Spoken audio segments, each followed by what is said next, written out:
Imagine being a leader who can inspire and keep trust, deliver high-value results, and maintain the utmost caliber of management for your team.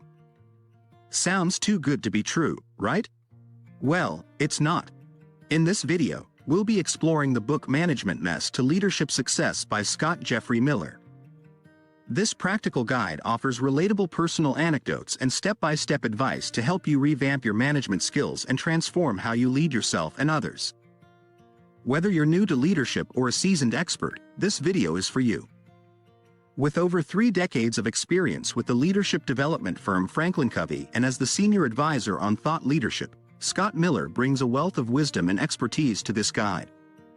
So, buckle up and get ready to take your leadership skills to the next level with Management Mess to Leadership Success. Chapter 1. Jack loved to talk. Jack had a lot of friends, but he had one bad habit: he never listened. Whenever his friends tried to talk to him, Jack would interrupt them with his own stories, opinions, or jokes. One day, Jack went to a party and met a girl named Lily. Lily was a great listener, and Jack found himself talking to her for hours. Lily never interrupted Jack or tried to talk over him. Instead, she listened carefully and asked thoughtful questions. After the party, Jack realized that he had learned a valuable lesson. He realized that he had been a bad listener all his life and that he needed to change. He decided to become more like Lily, to listen more and talk less. Jack started practicing active listening. He learned to give his friends space to talk and to ask open-ended questions that encouraged them to share their thoughts and feelings. He learned not to judge or criticize, but to empathize and understand. Jack soon discovered that being a good listener was not only rewarding, but it also helped him build better relationships. His friends felt heard and appreciated, and they started opening up to him in ways they never had before. Jack also realized that being a good listener was not easy. It required patience, self-control, and a willingness to put others first. But he knew that it was worth it, and he kept practicing until listening became second nature. In the end, Jack became known as a great listener, and people sought him out when they needed someone to talk to. He learned that leading yourself by learning to listen was the key to building strong, meaningful relationships and living a happy life. Chapter 2. A group of colleagues worked together at a company. One of the colleagues, named Alex, was always trying to be the best at everything. Whenever there was a new project, Alex would rush to take control of it and would make sure that everyone knew that they were the one in charge. One day, another colleague named Samantha approached Alex with a concern. Samantha felt that Alex was taking credit for all of her hard work and contributions to the company. Alex's first instinct was to argue with Samantha and defend themselves. However, they took a moment to reflect on the situation. Alex thought about their behavior and realized that they were approaching work with a scarcity mindset. They felt like they had to hoard all of the attention and recognition for themselves because there wasn't enough to go around. But Alex realized that this way of thinking was not sustainable in the long run and was not the kind of leadership that they wanted to portray. Instead, Alex decided to think abundantly. They started sharing credit with their colleagues, giving them the recognition they deserved, and allowing others to take the lead on projects. Alex discovered that this approach not only made their colleagues feel appreciated but also helped the company as a whole to achieve more success. By shifting their mindset from one of scarcity to one of abundance, Alex was able to create a positive work environment where everyone felt valued and respected. This led to greater teamwork, increased productivity, and a more fulfilling work experience for everyone. So, the next time you find yourself feeling like you need to hoard recognition or resources, remember that there is more than enough to go around. By leading with an abundant mindset, you can create a positive impact on your workplace and your life. Chapter 3. A busy individual was always on the go. They had a job, exercised regularly, had a family to take care of, nurtured friendships, took a foreign language class, and even spearheaded a philanthropic fundraising drive. They were always juggling multiple commitments, but they were determined to keep up with everything. However, one day they realized that they were constantly overcommitted and burned out. They started to think about the commitments that formed the cornerstones of their life and realized that each commitment contained further commitments. For example, their job required them to lead difficult conversations, give tough feedback, and even fire people. Taking a language class meant doing practice assignments and homework. They began to question whether they knew when to say no. One day, they were approached with a new opportunity to expand their global business profile. It sounded exciting, but it would mean more talks, more traveling, and more writing on their part. They had to evaluate their availability and decide whether this was the right time to take on a new commitment. Saying yes would mean turning their back on commitments they had already made, and they didn't want to compromise existing promises. They realized that they couldn't do everything and that saying yes to one thing necessarily meant saying no to others. They knew that when they made a commitment, they were building a foundation of hope, and when they kept their commitments, they were creating trust. They didn't want to overcommit and underdeliver, which would break a lot of bonds of trust. Instead, they aimed to undercommit and overdeliver.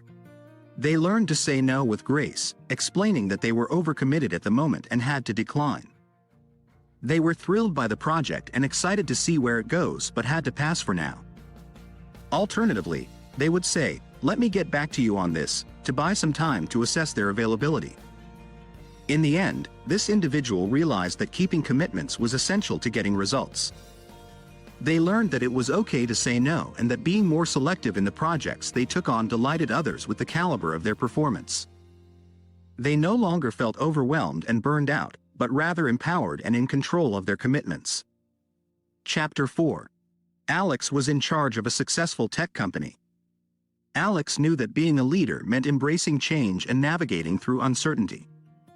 Alex understood that change was inevitable, and it could come in various forms, from market competitors to global pandemics.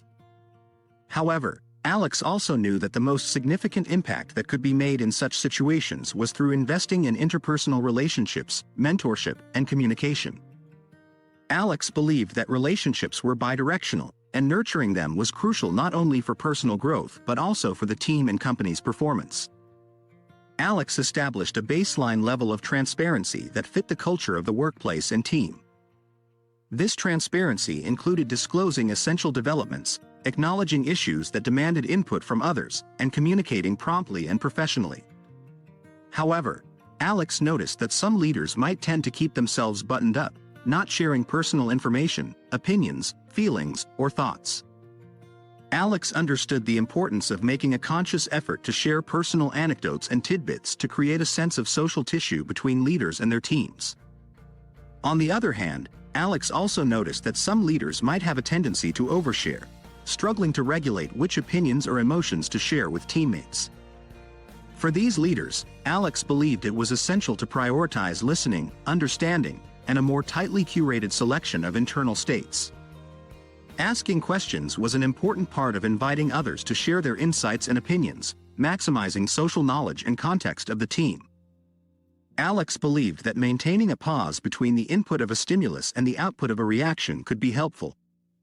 This pause could be used to gather information and understand the situation better before responding, making decisions that could impact the team and company's performance positively. In the end, Alex understood that being a leader meant embracing change, investing in relationships, and maintaining a balance between transparency, personal sharing, and prioritizing listening and understanding.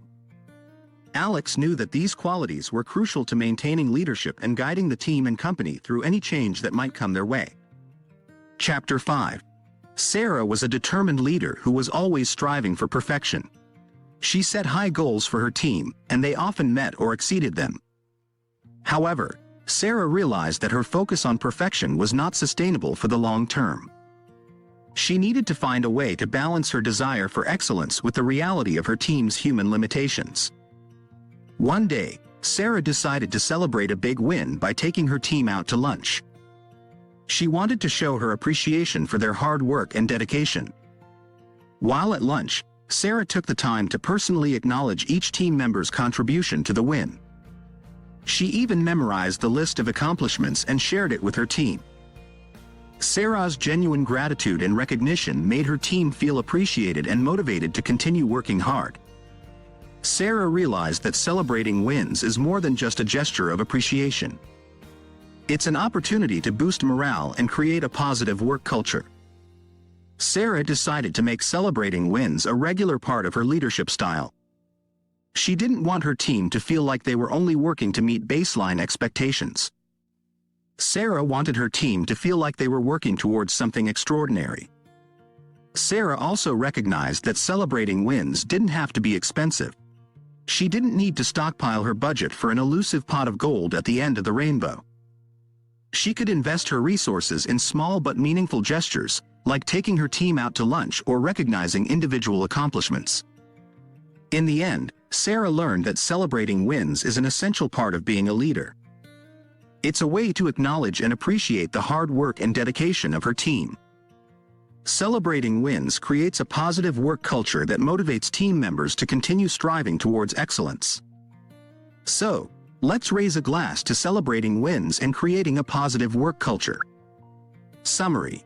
Throughout this educational storytelling video, you have explored key principles that can help you become a better leader. First, you learned the importance of listening actively and cultivating strong relationships with your team.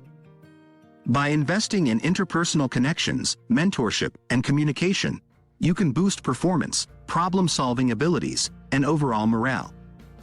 Next, you delved into the significance of attuning to change and staying flexible in the face of unexpected circumstances. Whether dealing with market competitors, legislative changes, or a global pandemic, leaders must be willing to adapt and pivot in order to maintain their edge.